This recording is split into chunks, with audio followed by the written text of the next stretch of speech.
Very scientific.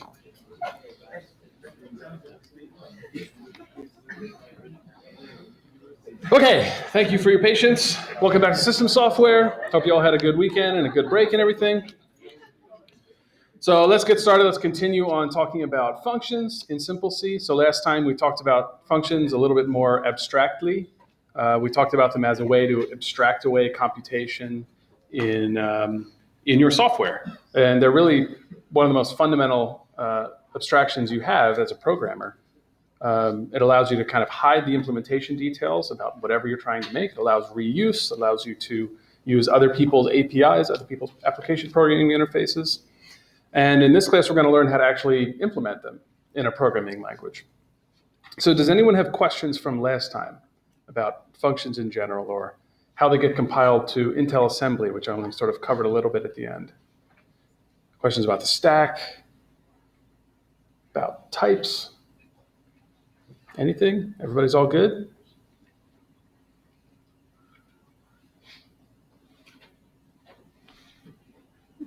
Okay. All right. Should we be worried?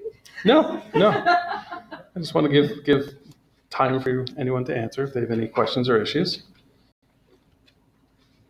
Okay, so today I'm going to, oh yeah, go ahead. Yeah, see? I've got a question on the if statements. On the if statements, okay. Well, not close enough. The if statements, but brackets. Like the curly braces? Yeah, the curly braces. Yeah. Yeah. Curly braces. Sure.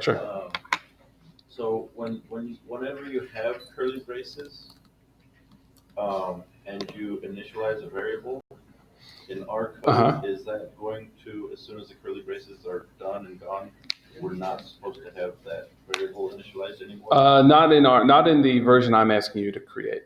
If we did that, would that be okay? That's fine. That just means you need to change the grammar. So in the current grammar, declarations only appear at the top level program level and inside of the top level of functions. So in order for that to work, you would need to extend this compound statement here. So a sequence of 0 more statements inside of curly braces in our language is a compound statement, just like it is in C. But right now it only allows statements. So if you tried to give it a program where you had declarations inside of curly braces, you would get a syntax error according to this grammar. So you'd have to extend this to allow declarations. Does that make sense? And today we're going to talk actually more about how you manage, how you actually implement and type check these nested scopes where you have variables inside of these compound statements in between curly braces, and how you can actually implement a compiler that supports those kinds of declarations. And so, yeah, we'll talk about that today. So you can certainly do that as a bonus exercise. That's a bonus exercise. Yeah, you can do it for bonus points. Okay, that's a good question. Oh, yeah.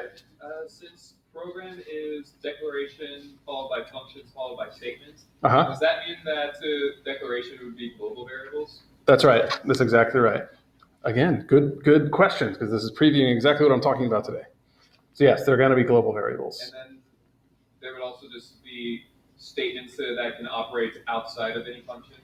Yeah, you can think of this. They can think of these as your main method. Okay, so that would be our functional main. Yeah, and in fact, if you look at the template I gave you for LLVM code, it actually is the main method.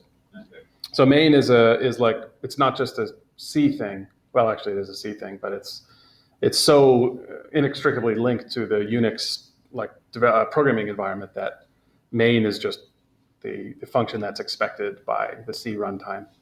In fact, the kernel expects a function called start, _start, I think, in Linux. And then there's a little routine there's a little library that you link with your code that has the main method that expects the main method. That's why you get that linker error when you don't have a main method. Yeah. And why is there a question mark after? Oh yeah, good question mark. No, that was a bad joke. Sorry. So I sort of hand wave over this, but in order to make defining the syntax a little simpler, remember these parentheses are grouping terminals and non-terminals. They're grouping symbols in the language. They're not. This is the token for an L-paren in our language. In the grammar meta language, the language that we use to describe our SimpleC language, these parentheses group together symbols. And so I use this question mark to mean 0 or 1. It's like conditional operator, right? Like in C, there's a question. Sort of. Well, it's more like regular expressions. It's more like the question mark in regular expressions. So many, real world regular expression tools will use question mark in place of alternation with epsilon. So if you have a epsilon or a alternate epsilon, that means a can be in the string or nothing can be in the string. Does that make sense? The question mark. So what this is saying is you can have a function where you have L paren immediately followed by R paren, which would be a function with no parameters, or you can have a function that has one identifier followed by 0 or more comma identifiers. So that handles the case where you've got one identifier and then any number of identifiers, arbitrary number, or parameters, any number of parameters. So again, to summarize this entire group here is not required in the input program. And that corresponds to a function that has no arguments because L paren is immediately followed by R paren. If you do have an identifier, then what follows that identifier can be 0 or more comma followed by identifiers. So this group here, comma and identifier, is repeated. So it's like a while loop saying, is the next thing a comma, then read a comma, then read identifier, and continue to loop until you reach an R paren. Since we're That makes- yeah. In Boolean, I'm guessing that since you're only saying identifier, we're not doing like int x, int y, we're just saying x and y. Yes. Yeah. That's right. All right. And so if you want to do like type checking, we can extend that to add the types. Yes. So if it's just x and y, how will you tell when we're past the function whether it's taking a Boolean or an integer as input? Well, we'd have to add that. So we could add it so it's always an int in this version of the language. But in the basic language that I'm requiring everyone to implement, or that I'd like everyone to implement, everything's an int.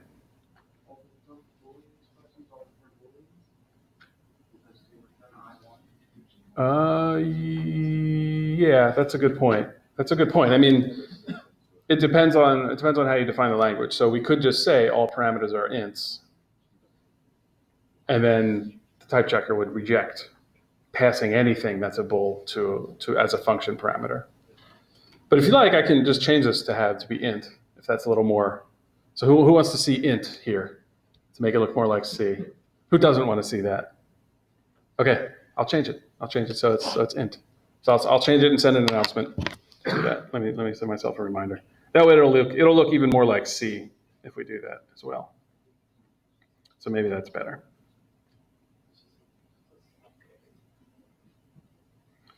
And then if you choose to extend the type system to have int and bool or arrays or any types you want, then yeah, you can just allow any type name here before the identifier.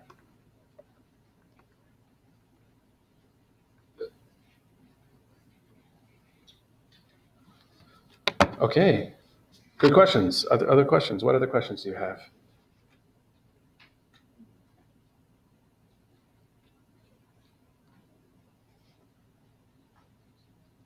Okay, so let's start today's topic, functions in SimpleC.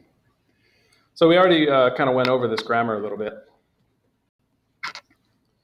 After those parameters, just like in C, you've got a curly brace, and all of the declarations inside of the function have to be first. There can be 0 or more of those, and then you have 0 or more statements. So just like at the global level, all of the declarations have to appear before the statement. And so, notice that even though in our minds, because we're used to C, we think of the declarations inside of the function as being local to the function. But notice in this grammar, the syntax is identical. So I'm just using the exact same declaration non-terminal that I used at the top level. So this is convenient syntactically. but it doesn't reveal anything about the semantics, the meaning of what it means to have a declaration inside of a function. And so it's up to us as the language designers to ascribe meaning to that. And what we'll do is we're going to treat these as local variables that can only be used inside of the scope of the function, inside of the range of the source code between the curly braces of the function. And so it's up to us in the type checking phase and the code generation phase to actually enforce that. But I just want you to point out that the declarations and statements are the exact same syntax inside of a function as if they're outside of a function. So questions on that? It's kind of maybe a minor point, subtle point. But.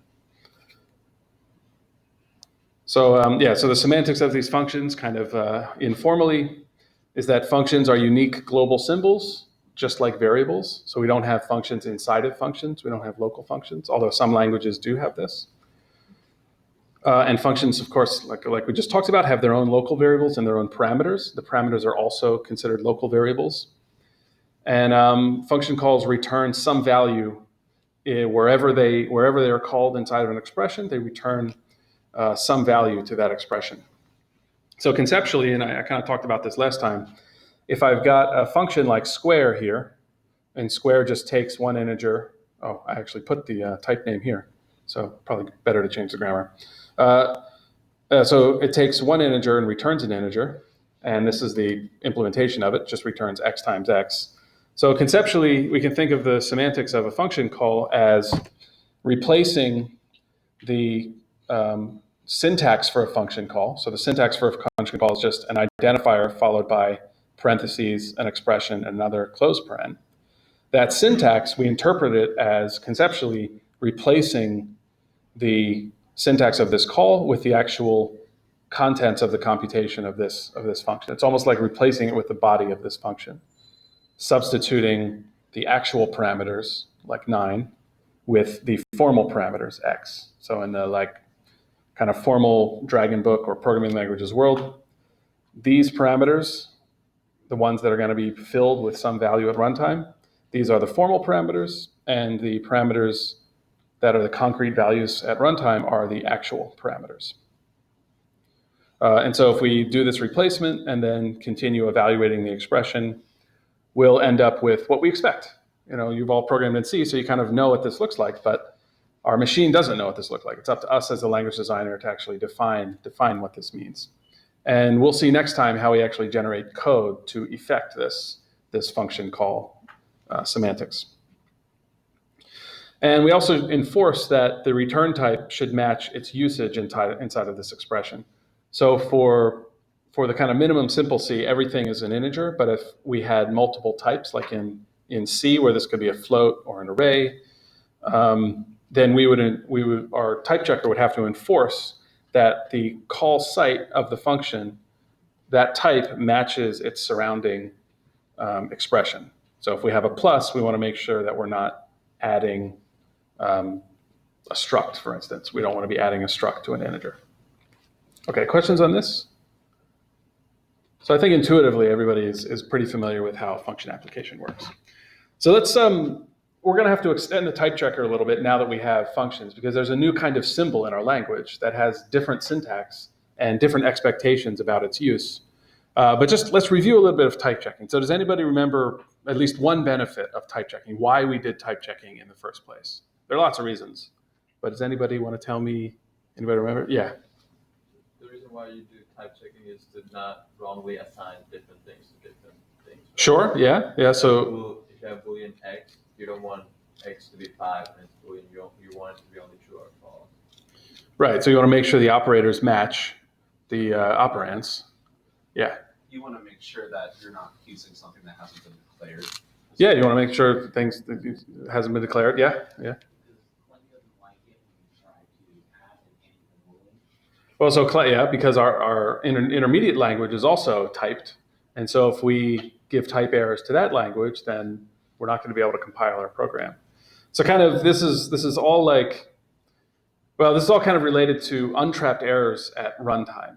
So the reason we don't want to add floats to integers is that this is meaningless from the semantics of our language. We can't add the floating point representation to the integer representation, even though the hardware will let you do this. But from us as the programmers, because we expect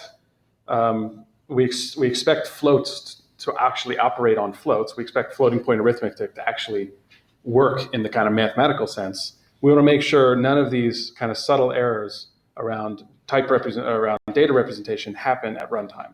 So that's the benefit of doing this. And for functions are a little different from variables. So variables define a range of possible values like integers and the operations on those values. But functions are different. Functions are kind of like creating your own operators. So just like an operator, we went over the type description for operators. Just like operators, their types are some tuple of a list, some list of types as its input, and some output type. If we declare a function, then it's as if we're making a new operator. So if I define this function power, which takes two integers, a base and an exponent, to compute, do some exponentiation algorithm. The type of this function looks just like an operator. It takes two arguments, and their types are int, and returns another integer.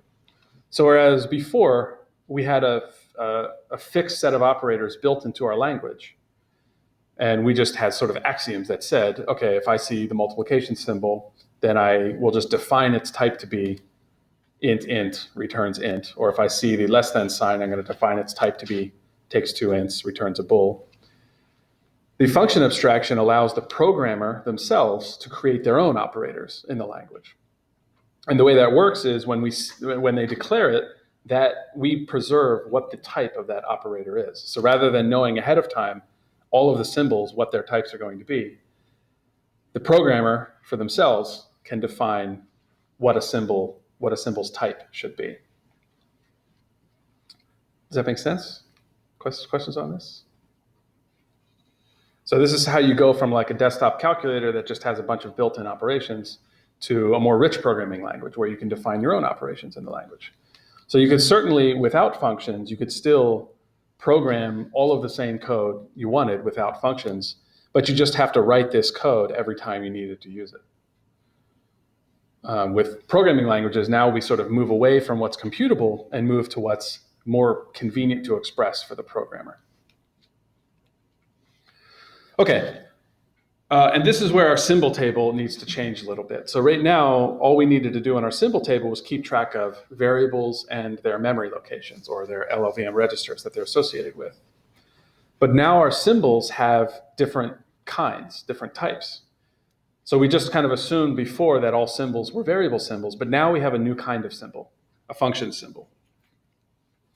And so in order to support this in the compiler, our symbol table needs to distinguish these different kinds. It needs to preserve that the fact that certain symbols have certain types. So now our table, instead of just having name and address, it's going to have name, type, and address. And so if you're not like worrying about the bonus exercises, the only thing we need to distinguish is whether the symbol is a function or a variable. So it's left as a bonus exercise to add bool or any other type.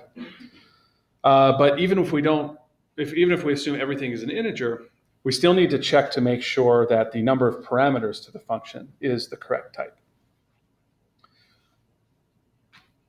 And so if you're doing the bonus exercise, you check the number of parameters, the types of each parameter, that they match the actual expression results that they're getting as parameters, and the return type.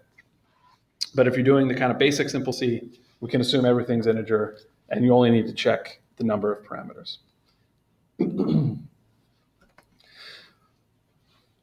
But functions, like variables, do have an address. And this address is the address of the code for the function in our program. And if we look at this layout of memory, at least in what I think is now called the von Neumann architecture, the code for the program is in the same memory space as the data for the program. So the stack and heap and these global values, this is the data that the program operates on. And the program itself is data. The program itself is assembly instructions in binary, and they all live in the same address space. So our simple table can just keep track of the address of our functions. Now we're using LLVM. So in LLVM actually has functions. So we're kind of doing a translation from SimpleC functions to LLVM functions. But even in assembly, if we were writing in machine code, the linker tools, which we kind of talked about briefly, that will actually decide what the final address space, addresses of your functions are going to be. So assembly allows you to just give labels when you write assembly code. So we can just store the label instead of the memory address if we're writing in assembly, for compiling to assembly. But for us, using LLVM, we can just use the function name. So for the name of, say, the power function, its type is this. It takes 2 integers and returns a type. And we can just say its address is power. Its address is just the LLVM function, corresponding LLVM function. It seems almost kind of like redundant, but I kind of like the naive, simple approach. And this allows us to have one table for all the symbols in our language. And the way we distinguish whether it's a function or not is with the type entry, the type field in our table. Questions on this? Questions on this at all? Yeah. So far we've been doing everything in main, right? So now when we do functions, do we have to print our output about the main, the main thing? Oh, that's a really good question. Yeah, you would have to do that. Not inside the main, yeah. Yeah, that's a good point. I'll have to update the template to make it easier for you to do that. But that's a really good point. Yeah, this would be a new function outside of main. Yeah, for sure. For sure you would have to do that. That's a good question. So I'll give you an updated template when we talk about code generation. That'll just have to be broken into 3 parts. You know, the prologue, then you insert your functions, and then you have the beginning of main, code generation for main. Yeah, you have to take main out of the prologue. Yeah, that's a good question. That's a good question. Okay, other questions? Questions on this?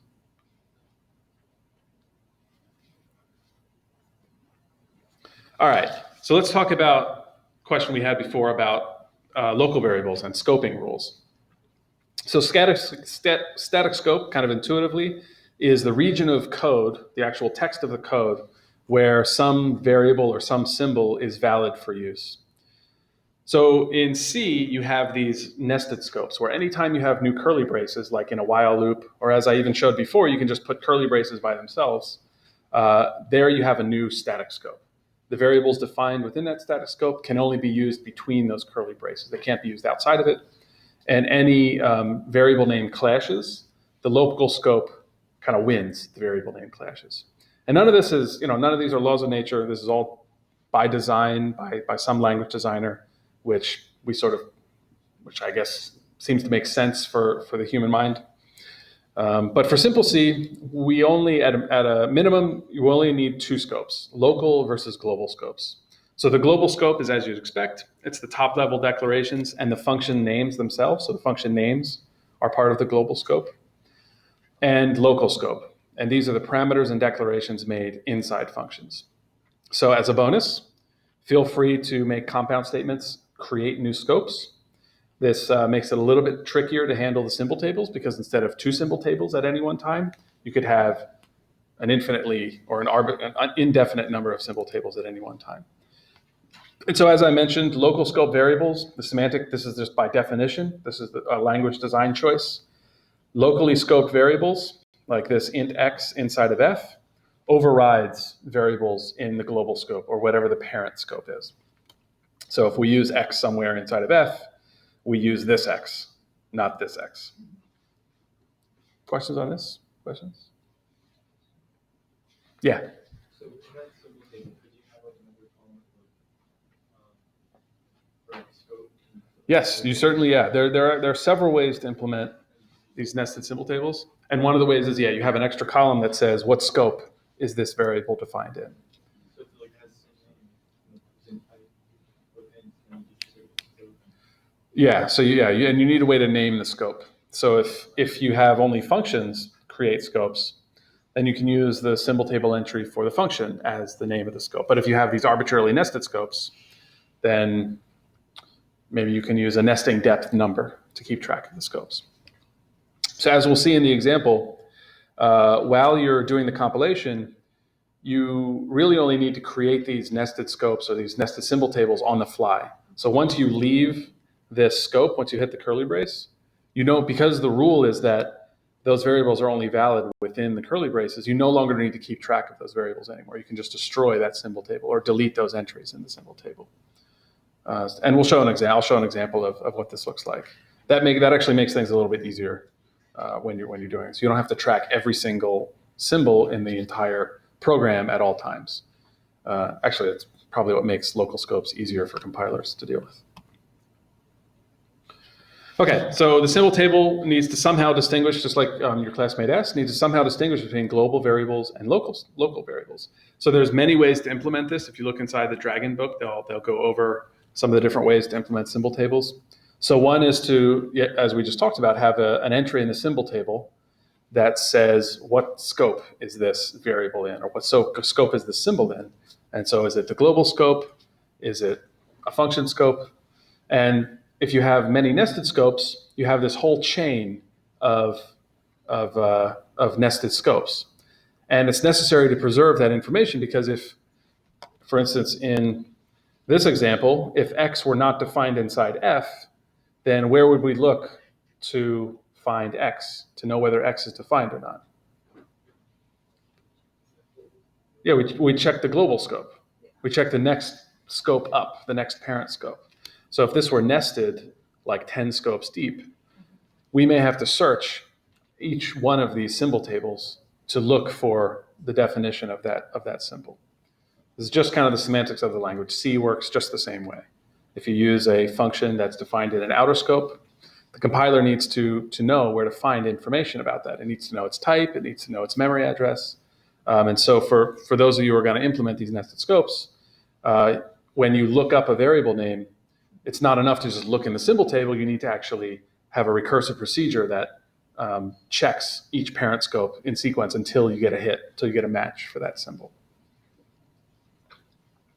So another way to implement this is indeed to have multiple symbol tables that are kind of linked together or chained together instead of trying to have one symbol table. The convenience of this approach is that you can destroy the entire symbol table in one shot. You don't have to try to search through the single symbol table for all the information at one level. You might be able to assume that all of that is being written to the bottom of the table, depending on how you're implementing it. But anyway, there's lots of implementation tricks here. You can check out the Dragon book for some details on these different options. But the basic SimpleC implementation is a lot simpler. Because there's only 2 scopes, we don't really have to worry about all of these arbitrarily nested scopes. We can make some optimizations. We can keep track of one global scope all the time, and then just create and destroy a single local scope as we enter functions. So, okay, let's take this complete example here of using this power function that I created. So I've got 2 global variables, base and exponent, and then I define a function, power. This function, power, takes 2 parameters, also called base and exponential, but these parameters are local to our function, so they override our global base and exponent. It defines a local variable result. It's local, it only applies within these curly braces that define the function. So if I were to call result down here, I use result down here, I should get a type error. I should not be able to use that. And then it just implements the power function, checks the exponent. I think this is mostly right. And then uses this while loop implementation to actually compute with repeated multiplication to compute the exponent and returns the result. And then inside of what is conceptually my main method, I read in a base from the user, I read in an exponent, and then I just print out the result of calling that power function. With me so far? Questions on this at all? So we keep track of one table for the global value variables. So here we've got name, type, and address, just like before. And that corresponds to these 3 symbols. So I want to emphasize that it's a little, because Yeah, we'll see when we do the pseudocode, but it can be easy to accidentally add power into its own scope. But the functions are actually part of the global scope. They're not part of the nested scope of the function. It's not a local symbol, it's a global symbol. But its parameters and its local variables are local variables. So even though this function is defined with its name and its parameters, the symbols are actually in different scopes. So power is in the global scope or in the parent scope, and base and exponent, the parameters, are in the local scope. So even though this is one syntactic unit here, they actually semantically, these symbols are in different scopes. Okay, so these three symbols are inside of the local scope of our function. So what we can do when we're actually doing type checking and keeping track of the symbol table and generating code is when we start the whole SimpleC compilation, we can just initialize one global address space or one global symbol table for the entire program. We know we only need one of those. And then every time we see a function, we construct a new local symbol table for that function. And once we're done, we can just destroy. Once we've reached the bottom of this function, we can just destroy that symbol table. So notice here, again, we've got the same names and different scopes. The rules of our language say that if we see, say, exponent here, that we first look at the local symbol table. We look at the nearest symbol table. If it's not there, then we jump to the parent symbol table, the global symbol table. If we had multiple nested symbol tables here, we would first look in the nearest symbol table, then jump to the parent symbol table, jump to its parent, until we find a match for that symbol. But for the basic version of SimpleC, we just need two scopes, global and local. And also notice here, when we call power, so quick question, is this base the global scope or the local scope? Global. Who says global? Who says local?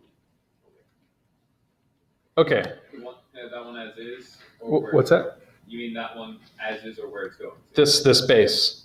This symbol. I'd say that would be global because it's pulling from the one up top and then it's going to get copied into the power's base. Yeah.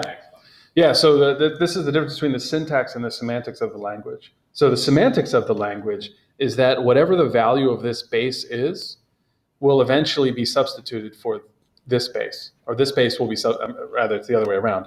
This symbol here will be substituted with the value of this symbol. But that's the semantics of our language. The syntax of our language just has some symbol here. And if we look at the what's called the static semantics, the type specification of our language, if we have a symbol, the declaration it corresponds to matches the region of code that it corresponds to. So in languages like JavaScript, you have dynamic scoping, which is actually, to me, really, really confusing, where this base, the scope of this base can actually travel into functions. I think it's a very confusing feature, but if you learn JavaScript, you should be aware of this. But in static scoping, this symbol corresponds to whatever static scope it's in. And so the static scopes are defined by these curly braces. So if we have some symbol defined within the curly braces, all of those symbols are the local to those curly braces. Because this base is outside of any curly braces, it's in, by definition of our static scoping rules, it's in the global scope of this program. Okay, questions on this? So this is just language design choices. And I was used to static scope for a long time, and I programmed in JavaScript, and I got this weird bug when I was doing web programming. I was like, why is it that changing exponent here is changing it in the global scope? It's because it's dynamically scoped. But anyway, we won't cover that here. We won't cover that here today. Feel free to look up JavaScript and find some examples of that. Or if there's time, we can play with that later. Okay, so that means that these symbols here, base and exponent, these are part of the global scope. So I circled it or squared it in blue because they correspond to these declarations here. And so just keep in mind that these are language design decisions. It doesn't have to be this way. These languages like C and Java, just someone designed it this way. and we've kept it this way, at least for compiled languages. Questions on this?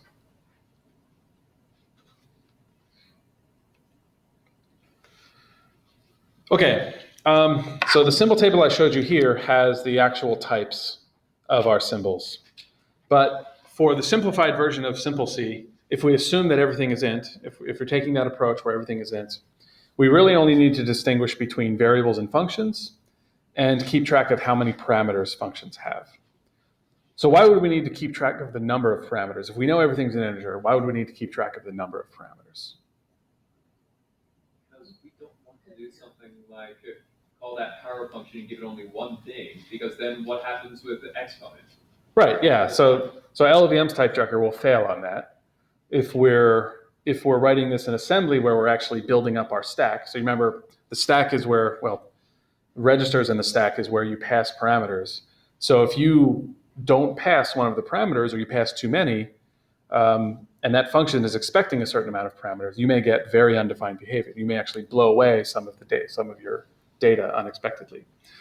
So yeah, in order to enforce the correctness of using these functions, we also have to check the number of these arguments. So, yeah. So it should like give an expert a standard error and just terminate the program. Yeah, I'll give you test cases like we did with the other type checking exercise to show you what error you can give. It'll be something like, wrong number of arguments to function. Too many arguments. Something, yeah. Too many, yeah. I'll come up with something, contrive something for the test cases. So project 4 doesn't start until another week. So, yeah.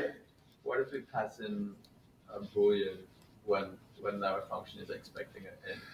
Yeah. So just like I did with the last exercise with project 2, I won't give you any mistyped beyond function arguments. For the basic SimpleC, I won't give you any mistyped stuff because otherwise you're going to have to do fuller type checking to do that.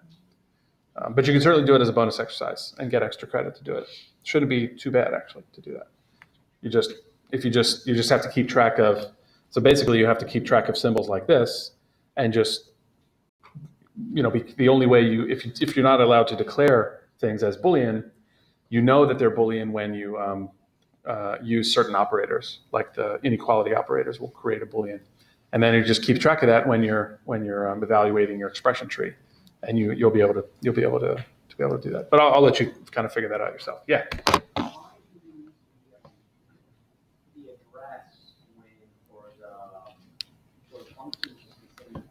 Yeah. And for variables with the LVM, we use the % variable name. Yeah. So yeah. You can do that, but this is like I would consider that like an optimization. So this is like what a symbol table is supposed to be. It just so happens. Think of it as like automatically constructing the address on the fly and not having to store it. So LLVM makes this like much simpler because certainly you could just store the address in a register called the same name. You could do that. And definitely the function, you could call it the same name. But if you're programming something that's going to compile to assembly, then you may be dealing with registers in memory, actual memory addresses or labels. And so it may not be, you may not be able to do that trick. So feel free to use whatever optimization you want. If you want to elide this column, go for it. But I think you'll at a minimum need the name and whether it's a function or not, and how many arguments there are. But I'll leave it to you. This is sort of also a software engineering exercise for you to sort of design your own data structures and think of the best data structures for getting your job done. I mean, this isn't really a software engineering class, but there's a lot of good wisdom that says you kind of design your data structures right first, and then the programming becomes a lot easier. So I like to have very kind of simple, naive data structures that make the programming problem the easiest possible. So they're like the least work I have to do. So if every time I access a variable, I have to compute its address, maybe that's a little more annoying. Or maybe I just turn that into a function and make sure I do it every time I use a variable. But anyway, so it's up to you to kind of design your data structures. And I think some of you have realized that when you make a kind of simplistic choice early in the development process, it causes pain down the road. Now, it's a really hard trade-off to do this, because if you try to generalize way too early, you can also cause yourself pain down the road, because that generalization might have been the wrong one. So there's this kind of balance between like doing the simplest thing, but not so simple that it sort of boxes you into a corner and doesn't allow you to easily refactor and extend your code. But again, software engineering course, not necessarily system software course. All right, questions? Other questions?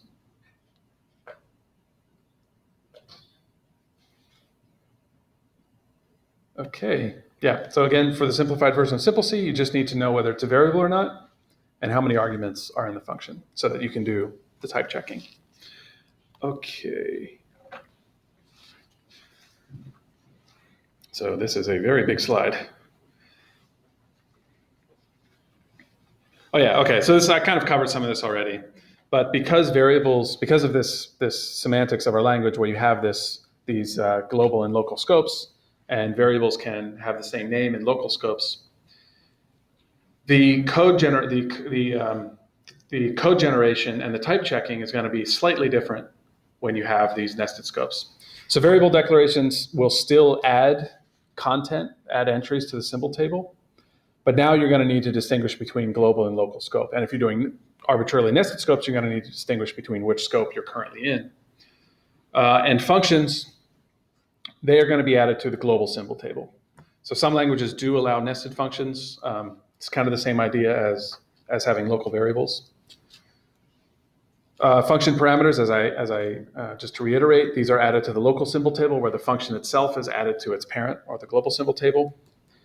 And when we look up a variable to find its address or its LLVM register, we can't just check the global scope anymore. We now have to first start in the local scope, whatever local scope we're in, and then iteratively look at the parent scope if we can't find that symbol. Okay, so I'll show some pseudocode for this and then we'll go over an example.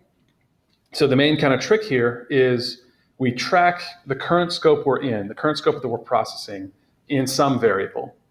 And I know this is like bad programming practice, but feel free to make this a global. You can certainly write this without using global. You can just have a global that says, what is the current scope I'm in? And so when you begin the compilation step, you set the current scope to be, well, I'm in the global scope. And that can just be a pointer to your symbol table.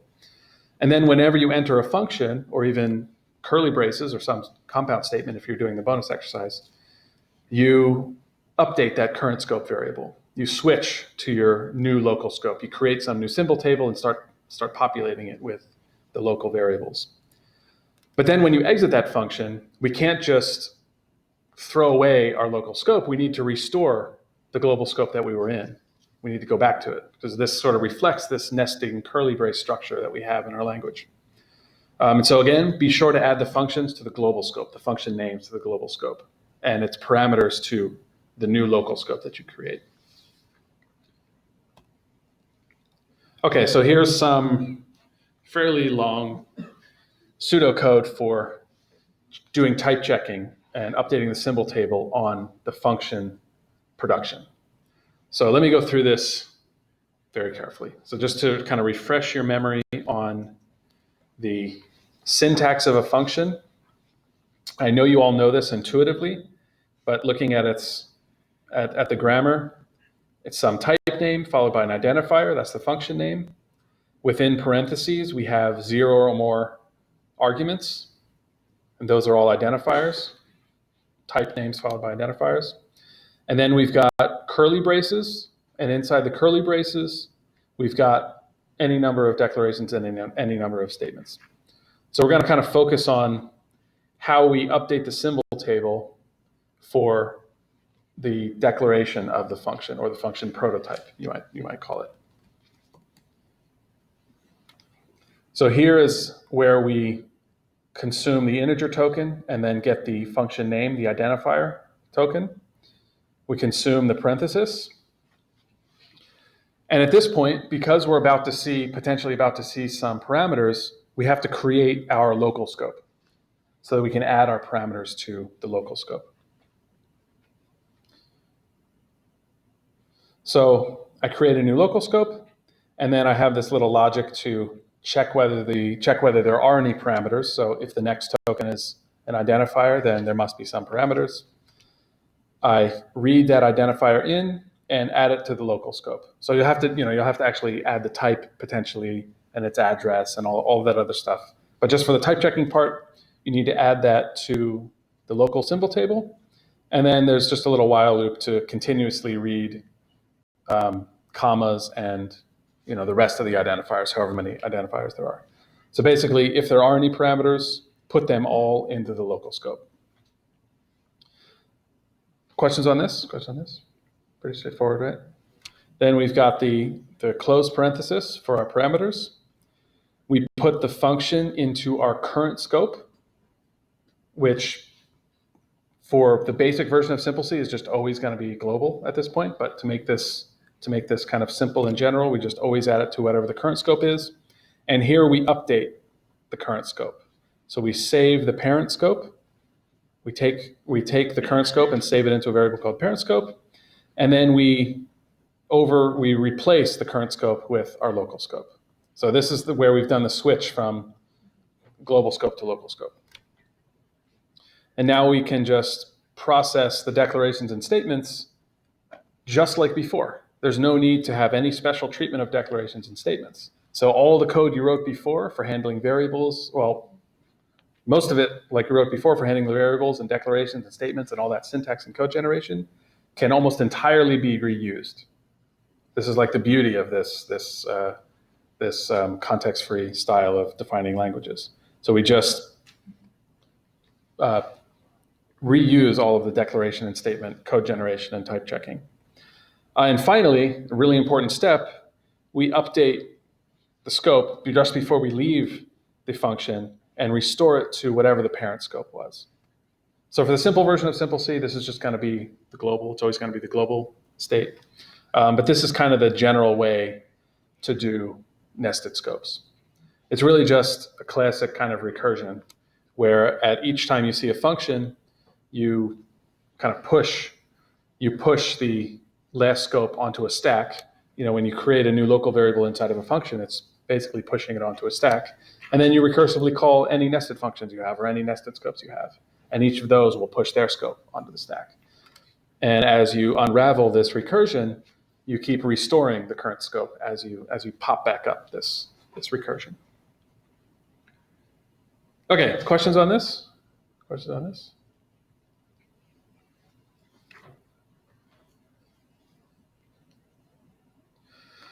So the variable lookups will only slightly change.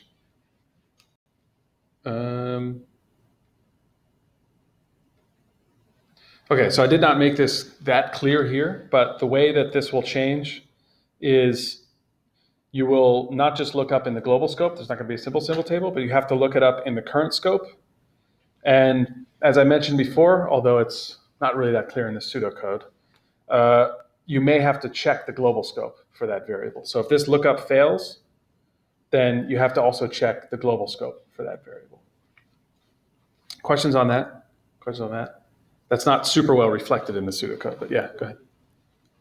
We have a pretty much like a simple sign for the global variable. Yeah. How would we know to check the local scope? There is one, or just check the global? That's a good question. So when we're assigning a variable, because we're just using the same, the syntax doesn't tell us whether we are in a function or not. We just use the same statement and the same declaration syntax for with inside functions. This current scope global variable is what keeps track of what scope we're in. So when we write assign, we write it the same way for every scope we're in, whether it's global, local, some nested scope. We write it the exact same way. But instead of looking up the symbol in the global scope, we'd look it up whatever the current scope is. And if it's not found in the current scope, then we need to check the parent of the current scope. So for the simple version of SimpleC, that's just first checking the local symbol table. If it's not there, then check the global symbol table. If it's not there, type error. If it is there, we just use that symbol table. Okay. All right, questions on this?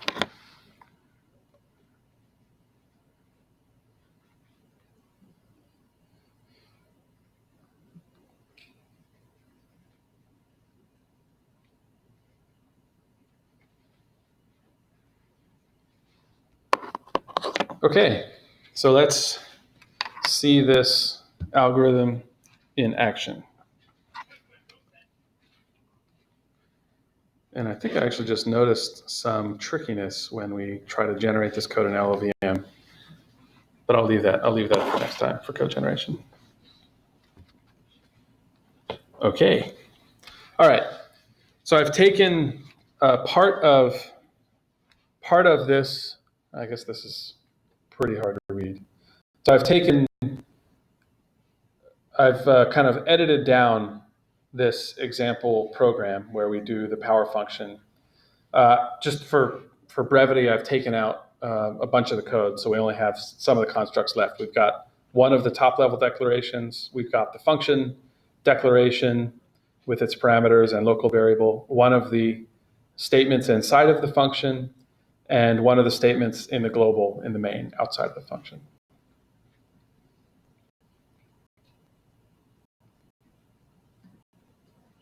Okay. So here is the parse tree for that snippet. The top level is a program. We've got one declaration for the base. We've got our function definition, and our function definition it's called power. We have its parameters here. We've got one declaration that declares result, and one statement that assigns result to result times base. And then for the statement after the function definition, we've got a single print statement, and inside it has some expression. I've elided a bunch of the nodes inside of this parse tree. But the relevant part is that there's one factor for calling the function, and it calls the function power, passing two parameters, base and exp. Questions on this? Questions on this parse tree?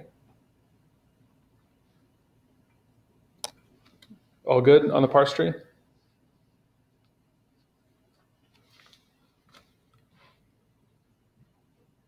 Okay.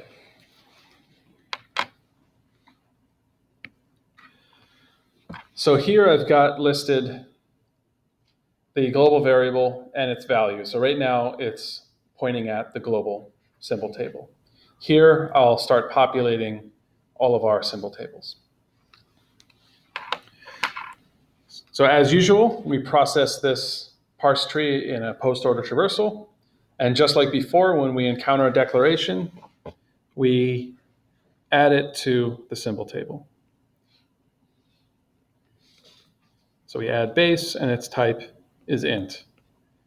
I won't bother with the code generation stuff. We'll talk about that next time for like the addresses and all that. Okay, and then the next thing we do is we start processing the function. So remember that the function itself, its name, is part of the global scope. So it goes inside of the global scope. And you can kind of think of this, just like before, as extra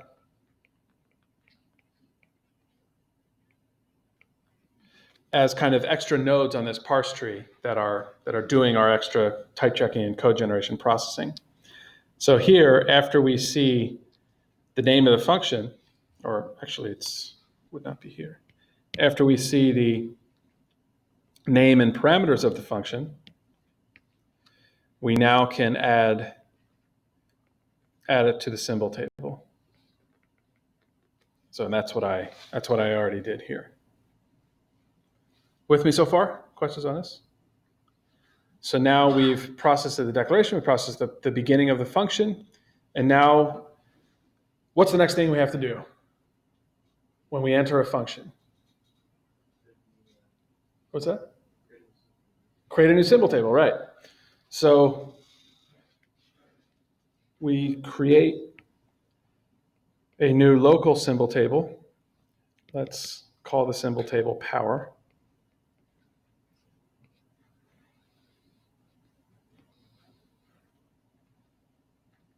Create a new symbol table, and we update our current scope to be power. That's the current scope that we're in. Okay, good. Questions on this? Any questions on this? All right, and so now we start processing the first declaration. And when we insert a declaration into the symbol table, so whenever we see a declaration, we insert it into the symbol table. But now, instead of just always adding to the same symbol table, we look at what our current scope is and use that to tell us which symbol table to add it to. So here we add result, actually both base and exponent will be added there as well, but let me make some room for that. We've got room over here. Oops. And let me use red to show what's different.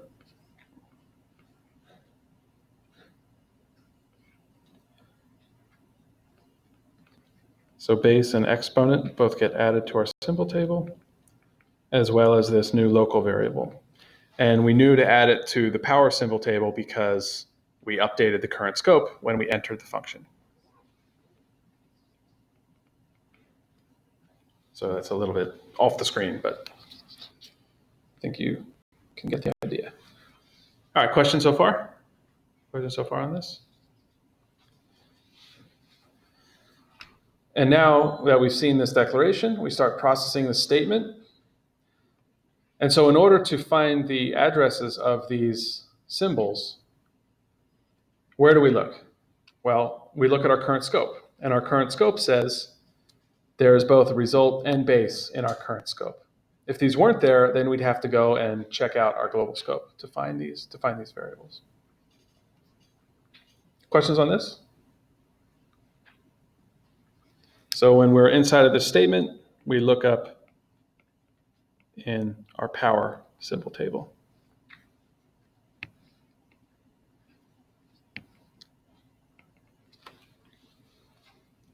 All right, questions so far? Questions so far? Yeah. What situation would it be when we would have to look up in the global table? Oh, that's a good question. So if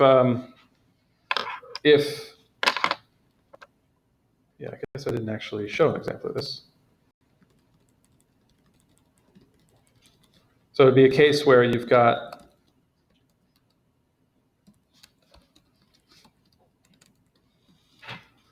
something like this, Okay. where X is only defined in the global scope, but not in the local scope.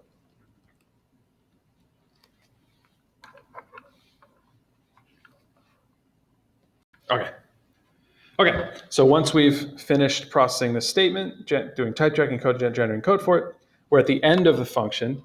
So at the very end of the function, we want to destroy this scope we've created because by the definition of our language, those variables are no longer able to be accessed anywhere else in the code.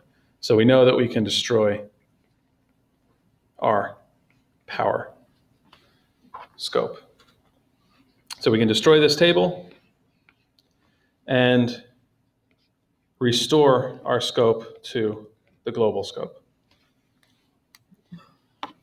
And once we've done that, we can start processing the statement that was at the top level. And here, when we encounter our function call, all of these symbols are expected to be in the global scope. So when we see power, we look it up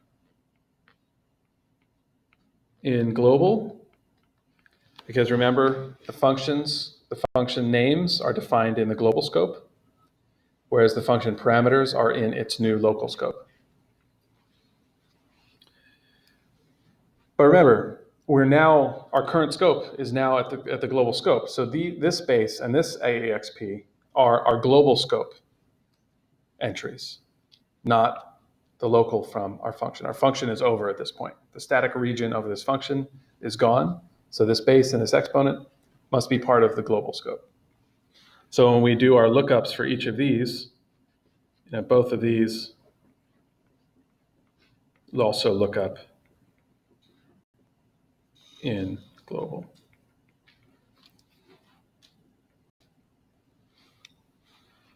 And that's it. Questions on this?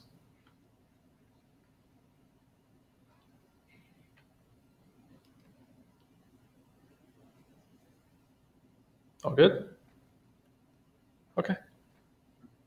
All right, I think that's it for today. Let's leave it there a couple minutes early.